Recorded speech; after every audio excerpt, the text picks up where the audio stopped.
Already Shakib ভাইয়া বাংলাদেশে চলে এসেছেন বরবাদের শুটিং কমপ্লিট করে, এবং আমরা সবাই জানি ইন্ডিয়ার যে শ্যুটের পোর্শনটা ছিল বরবাদের, সেটা পুরোপুরি র্যাপ আপ, ক্যামেরা ক্লোজ। এবার বাদ বাকিটা যা যা হবে কিছুটা পোর্শন সেটা পুরোপুরি বাংলাদেশে।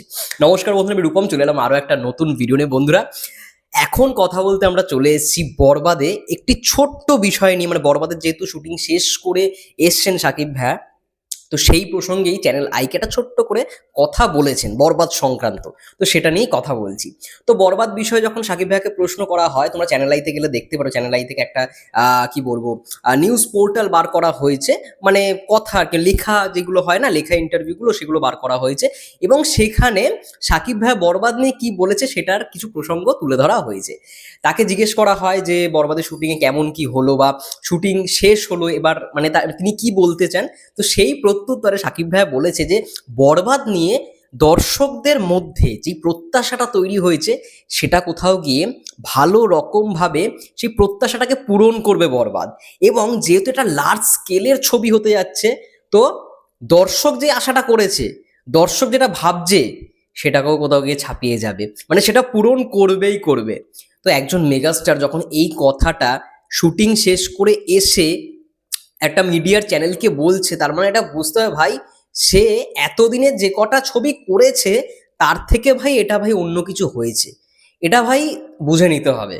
কোনো ছবির ক্ষেত্রে তোমরা শুনেছো, মানে রিসেন্ট টাইমসে যে কটা ছবিতে সাকিব ভাইকে আমরা দেখতে পেয়েছি, প্রিয়তমা হোক, রাজকুমার হোক বা দরদি হোক না কেন, মানে সিনেমার শুটিং শেষ হওয়ার পরে তাকে মানে এমন কথা কখনো বলতে দেখেছো যে মানুষ যে প্রত্যাশাটা করে রেখেছে সেটা কোথাও গিয়ে পূরণ করবে, সেটাকে কোথাও গিয়ে ছাপিয়ে যাবে বরবাদ বা দরদ? এরকম কখনো কিন্তু কোনো সিনেমার পরে ইন্টারভিউতে বলেনি, এইবারে কিন্তু বললো। তো এটা আমাদের ধরে নিতে হচ্ছে, মানে এখন থেকেই আমরা এক্সপেক্ট করতে পাচ্ছি বরবাদ ভাই একটা আউটস্ট্যান্ডিং লেভেলে কিন্তু যেতে চলেছে। মানে আউট অ্যান্ড আউট কমার্শিয়াল ছবি যেগুলোকে আমরা বলি যে হার্ডকোর কমার্শিয়াল, সেটা কিন্তু হতে চলেছে বরবাদ। এবং তার সঙ্গে আরও একটা কথা, ডিরেক্টর পরিচালক মেহেদী হাসান হৃদয়কেও কিন্তু সেই জিনিসটাই জিজ্ঞেস করা হয় যে বরবাদ নিয়ে তিনি কি ভাবছেন বা বরবাদ নিয়ে তিনি কি বলতে চান। চ্যানেলের পক্ষ থেকে জিজ্ঞাসা করা হয়, তিনি বলেছেন বরবাদ মানে যেরকমভাবে তিনি মেক করেছেন সেটা তো অডিয়েন্সের ভালো লাগবেই, তার সঙ্গে সঙ্গে বরবাদ কিন্তু শুধুমাত্র ভায়োলেন্স ধর্মী ছবি নয়, ভায়োলেন্স, অ্যাকশন প্লাস রোম্যান্টিস, মানে রোম্যান্টিক জনরার ছবি হতে চলেছে। নট অনলি ভায়োলেন্স, মানে কোনো ছবির মধ্যেই যে খুব ভায়োলেন্স থাকে এমনটা নয়, বাংলার ক্ষেত্রে খুব কম হয়। বলিউডে হয়েছে, কিল দেখেছি আমরা, তারপরে রিসেন্ট টাইপসে সোনু সুরের একটা ছবি এসছে ফাতা বলে, তোমরা নিশ্চয়ই জানো। আর অ্যানিমেল তো জানোই। তো ওইখানে কিন্তু মানে রোম্যান্টিক অ্যাঙ্গেলটা যে খুব ভালো রকমভাবে চর্চা পেয়েছে বা রোম্যান্টিক অ্যাঙ্গেলটাকে ফোকাসে রাখা হয়েছে এমনটা নয়।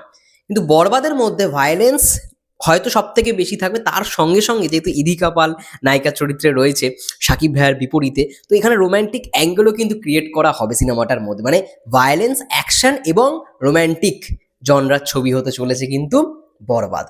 তো অবশ্যই মানে আমরা তো খুবই এক্সাইটেড। মানে যত এরকম ভাই কিছু প্রসঙ্গ উঠবে তখনই আমরা খুব আনন্দের সঙ্গে খবরগুলোকে করি।